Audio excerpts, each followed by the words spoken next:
4, 5 సంవత్సరాల వారికి మోకాళ్ళ నొప్పులొచ్చి, స్వెల్లింగ్ వచ్చి, కొంచెం వంకరగా అయితే మనము స్పోర్ట్స్ గేమ్స్ ఆడినప్పుడు ప్రాబబ్లీ నొప్పిగా ఉంటుంది. నార్మల్ యాక్టివిటీస్‌లో ఏమీ ఇబ్బంది కలిగించకపోవచ్చు. ఇది చాలా వరకు దానంతట అదే సబ్సైడ్ అవుతుంది. కానీ ఎవరికైతే సివియర్ డిసేబిలిటీ ఉండి క్వాలిటీ ఆఫ్ లైఫ్ ఎఫెక్ట్ అయిందో, మోకాళ్ళ నొప్పుల గురించి మాట్లాడుకుందాము. ఈ మోకాళ్ళ నొప్పులనేవి ప్రతి ఒక్కరికి ప్రతి ఒక్క ఏజ్‌లో రావడానికి స్కోప్ ఉంది. చిన్నపిల్లల్లో రావచ్చు, గ్రోయింగ్ ఏజ్‌లో రావచ్చు, యంగ్ పీపుల్‌లో రావచ్చు, మిడిల్ ఏజ్ వాళ్ళలో రావచ్చు, ఎల్డర్లీ వాళ్ళలో కూడా రావడానికి స్కోప్ ఉంటుంది. చిన్నపిల్లల్లో బిట్వీన్ అప్ టు 4 ఇయర్స్, 4, 5 ఇయర్స్‌కు ఈ మోకాళ్ళ నొప్పులు అనేటివి ఒక్కొక్కసారి వస్తూ ఉంటాయి. కానీ మోస్ట్ ఆఫ్ ది టైమ్ ఇది మేబీ లిటిల్ ఇంజరీ, వాళ్ళకి తెలియకుండా రన్నింగ్, జంపింగ్ వల్ల ఇంజరీ అవుతుంది, మసిల్ స్ప్రెయిన్ అవుతుంది, లిగమెంట్ స్ప్రెయిన్ అవుతుంది, దానివల్ల నొప్పి వస్తుంటుంది. అది దానంతట అనేది వెళ్ళిపోతుంది. ఏమో సింపుల్ అనాల్జెసిక్స్ కానీ క్రీమ్ వల్ల తగ్గిపోతుంది. కానీ ఎవరిలో అయితే ఈ మోకాళ్ళ నొప్పులు ఆ వయస్సులో 4, 5 సంవత్సరాల వారికి మోకాళ్ళ నొప్పులు వచ్చి, స్వెల్లింగ్ వచ్చి, కొంచెం వంకరగా అయితే మనము కొంచెం వరి కావాల్సిన విషయం. మన ఇండియాలో ఈ పరిస్థితి కామన్ రీజను రికెట్స్ అంటాము. రికెట్స్ అంటే విటమిన్ డి డెఫిషియన్సీ. ఈ విటమిన్ డి డెఫిషియన్సీ వల్ల ఏమవుతుందంటే కాల్షియం అనేది ఈ బోన్స్లో డిపాజిట్ కాదు. అంటే గ్రోయింగ్ ఎండ్లో అరౌండ్ నీ జాయింట్ సరిగా డిపాజిట్ కాకుండా బోన్ సాఫ్ట్ కావడం వల్ల ఏమవుతుందంటే బెండ్ అయ్యి స్వెల్లింగ్ వచ్చి నొప్పి వస్తూ ఉంటుంది, వంకరగా నడుస్తూ ఉంటారు. సో ఇది డయాగ్నోసిస్ చాలా ఈజీగా విటమిన్ డి లెవెల్ చేయడం వల్ల ఏమవుతుందంటే విటమిన్ డి చాలా తక్కువ ఉంటుంది, కాల్షియం కూడా ఒక్కోసారి తక్కువ ఉండడానికి ఆస్కారం ఉంది. సింపుల్ ట్రీట్మెంట్ ఉంటుంది. విటమిన్ డి డెఫిషియన్సీ కరెక్ట్ చేసేస్తే సరిపోతుంది. మోస్ట్ ఆఫ్ ది టైం చిన్నపిల్లల్లో ఇంజెక్షన్ కానీ లిక్విడ్ ఫామ్లో ఇస్తే ఓవర్ ఎ పీరియడ్ టైం ఈ విటమిన్ డి డెఫిషియన్సీ అనేది రెక్టిఫై అవుతుంది. కానీ ఏ డిఫార్మిటీస్ అయితే మైల్డ్ డిఫార్మిటీ జనరల్లీ బై గ్రోతే వాటంతట వాటే అవే కరెక్ట్ అవుతుంటాయి. వాటి గురించి మనం పెద్దగా పట్టించుకోని అవసరం లేదు. ఎవరిలో అయితే సివియర్ డిఫార్మిటీస్ ఉన్నవో ప్రాబబ్లీ వారికి కొంత వయసు తర్వాత ఆపరేషన్ చేసి స్ట్రైటే చేయవలసిన అవసరం ఉంటుంది.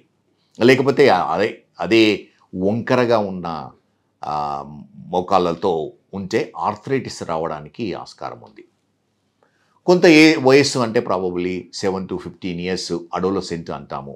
ఈ వయసులో కూడా మోకాళ్ళ నొప్పులు రావడానికి రీజన్ ఉంటుంది. జనరల్లీ వీటిని గ్రోయింగ్ పెయిన్స్ అంటాము. ఏమవుతుందంటే జనరల్గా మనము ఆ గ్రోత్ స్పర్ట్ వచ్చినప్పుడు ఎముకలు తొందరగా పెరిగి లిగమెంట్స్ కొంచెం లేట్గా లెంత్ పెరుగుతూ ఉంటాయి. దానివల్ల ఏమవుతుందంటే ట్రాక్షన్ పడుతుంది ఎక్కడైతే లిగమెంట్స్ బోన్కి అటాచ్ ఉన్నవో. కామనెస్ట్ ఏంటంటే పటల్లా నీ క్యాప్ కింద నీ ముందు స్వెల్లింగ్ వచ్చి నొప్పిగా ఉంటుంది. ఈ కండిషన్ ఏమంటామంటే ఆస్గుడ్ స్లేటస్ డిసీజ్ అంటాము. చాలా వరకు ఇది సెల్ఫ్ లిమిటింగ్ కండిషను. కొంచెము మోకాలు కింద స్వెల్లింగ్ ఉంటుంది, ప్రెస్ చేస్తే నొప్పిగా ఉంటుంది, స్పోర్ట్స్ గేమ్స్ ఆడినప్పుడు ప్రాబబ్లీ నొప్పిగా ఉంటుంది, నార్మల్ యాక్టివిటీస్లో ఏమీ ఇబ్బంది కలిగించకపోవచ్చు. ఇది చాలా వరకు దానంతట అదే సబ్సైడ్ అవుతుంది. కానీ ఎప్పుడైతే సివియర్ పెయిన్ ఉంటుందో దానికి కొంచెం సింపుల్ అనాలిసిస్ కానీ లోకల్ క్రీము కొంచెం ఐస్ పెట్టడం వల్ల తగ్గిపోతుంది. ఏ యాక్టివిటీస్ ఎస్పెషల్లీ ఫిజికల్ యాక్టివిటీస్ వల్ల నొప్పి ఇంక్రీజ్ అవుతుందో అది కొన్ని రోజుల వరకు ఆపేయవలసి ఉంటుంది. అకేషనల్లీ నీ క్యాప్ కూడా వాడవలసి ఉంటుంది. అకేషనల్లీ ఏం చేస్తామంటే ఇంజెక్షన్ ఇస్తాము. వెరీ రేర్ కేసెస్లో ఆపరేషన్ చేయవలసి ఉంటుంది.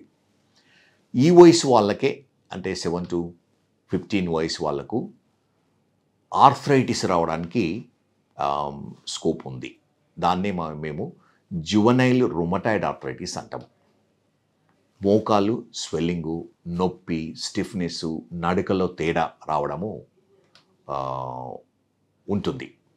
జనరల్లీ ఒక సైడ్ వచ్చిన తర్వాత 2 మోకాళ్ళు ఎఫెక్ట్ అవుతుంటాయి, నొప్పిగా ఉంటుంది, మార్నింగ్ టైం ఎక్కువ నొప్పిగా ఉంటుంది, స్టిఫ్నెస్గా ఉంటుంది. డే బై డే ఈ నొప్పి, స్వెల్లింగు, స్టిఫ్నెస్ అనేది ఇంక్రీజ్ అవుతుంది. వీరికి బ్లడ్ టెస్ట్ చేస్తే జనరల్లీ రుమటాయిడ్ ఫ్యాక్టర్ నెగిటివ్ ఉంటుంది.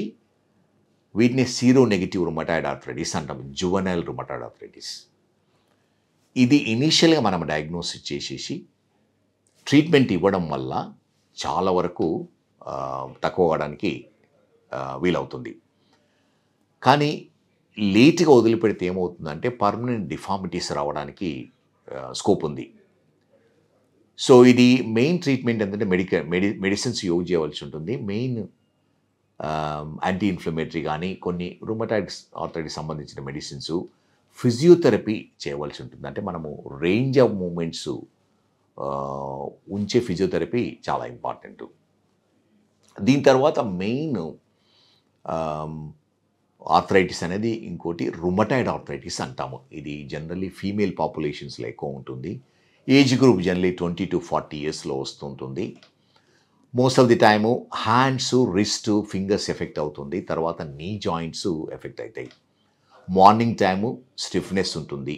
ఈ స్టిఫ్నెస్ ప్రొలాంగ్డ్ అంటే అబౌట్ 40 minutes కూడా ఇది స్టిఫ్నెస్ కంటిన్యూ అవుతుంది. మార్నింగ్ టైంలో పెయిన్ ఉంటుంది, స్వెల్లింగ్ వస్తుంటుంది, నడిచేటప్పుడు నొప్పిగా ఉంటుంది, నైట్ టైం డిస్టర్బ్ అవుతుంది స్లీప్.